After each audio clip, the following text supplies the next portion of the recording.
everyone. This is Patrice with the Positivity Corner, and I'm back with another video, and we're still talking about the iconic singer-songwriter Gordon Lightfoot.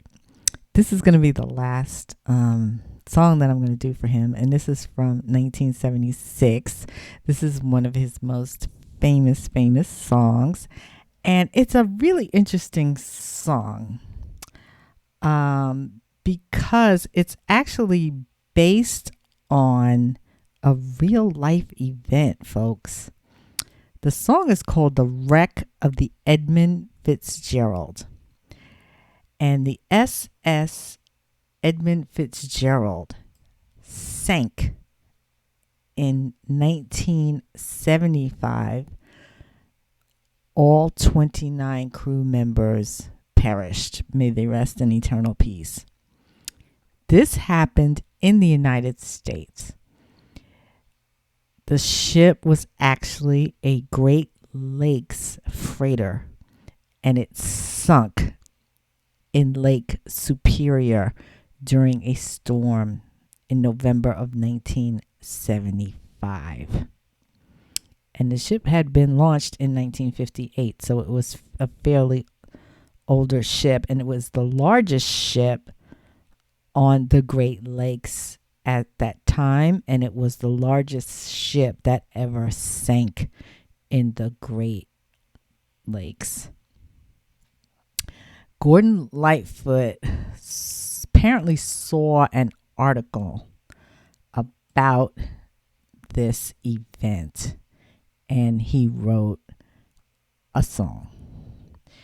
Now, for experts about this event, it has inaccuracies in the song, but Gordon Lightfoot apparently was concerned about the inaccuracies, but he was encouraged by his longtime producer and friend to just play to his artistic strengths and just tell a story.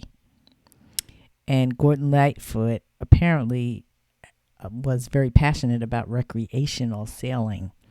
So that infuses the record as well. It's a very interesting song, and it's classic. It's an absolute classic. It went to number 1 in Canada. It was number 2 for a few weeks on the Billboard Hot 100 as well. And it's his most second successful single. The other one was the one that I just played, which was Sundown. This is Gordon Lightfoot from 1976 with a classic. And this one is called Wreck of the Edmund Fitzgerald.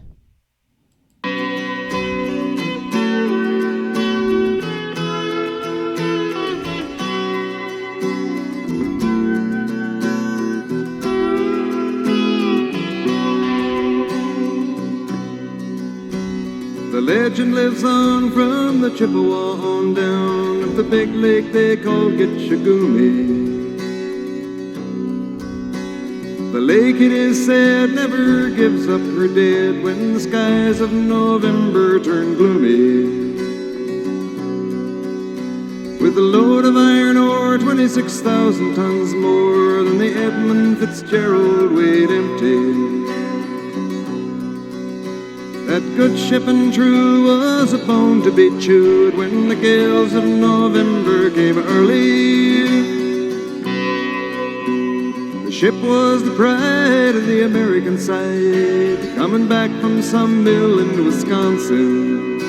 As the big freighters go, it was bigger than most, with a crew and good captain well seasoned, concluding some terms with a couple of steel firms when they left fully loaded for Cleveland. Then later that night when the ship's bell rang, could it be the north wind they'd been feeling?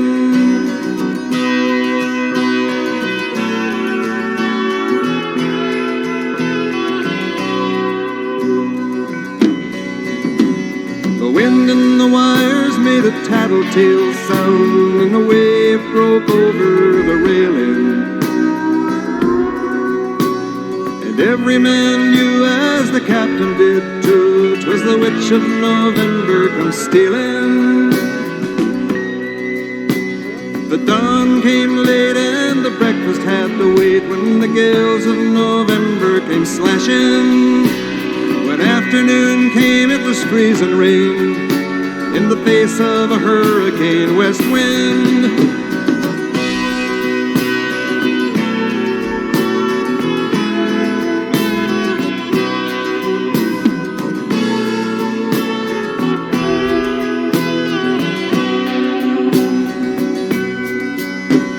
Supper time came, the old cook came on deck, saying, "Fellas, it's too rough to feed you."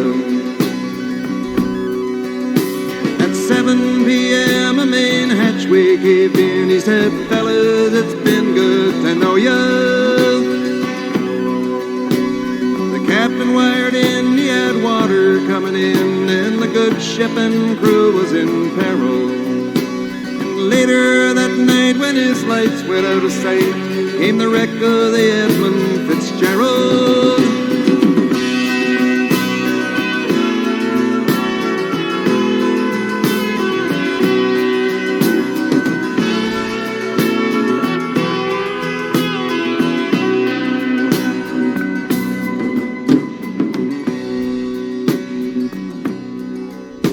Does anyone know where the love of God goes when the waves turn the minutes to hours?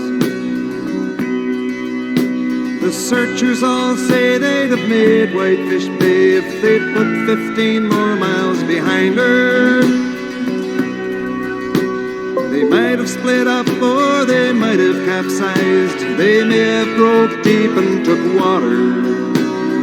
All that remains is the faces and the names of the wives and the sons and the daughters.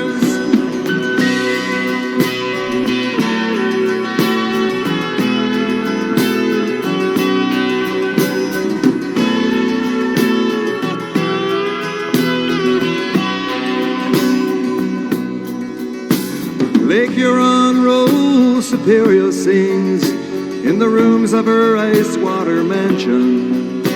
Old Michigan steams like a young man's dreams. The islands and bays are for sportsmen. And farther below, Lake Ontario takes in what Lake Erie can send her. And the iron boats go, as the mariners all know, with the gales of November remembered.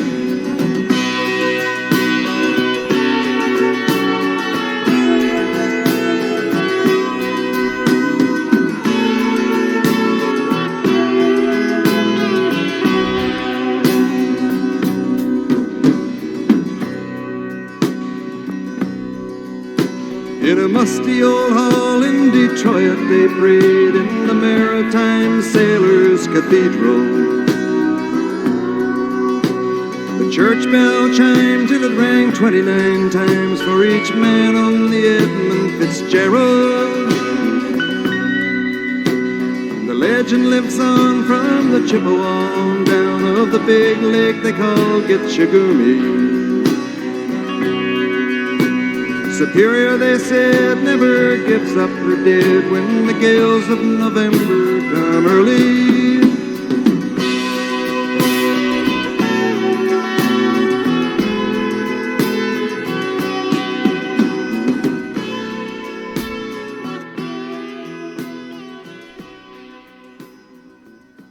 That is such a well done song. And it, as I said, it might have some inaccuracies in it historically, but it does convey a mood. And it is a fitting, I think, tribute to those men who perished. I think it's really interesting that he put that into song, that event.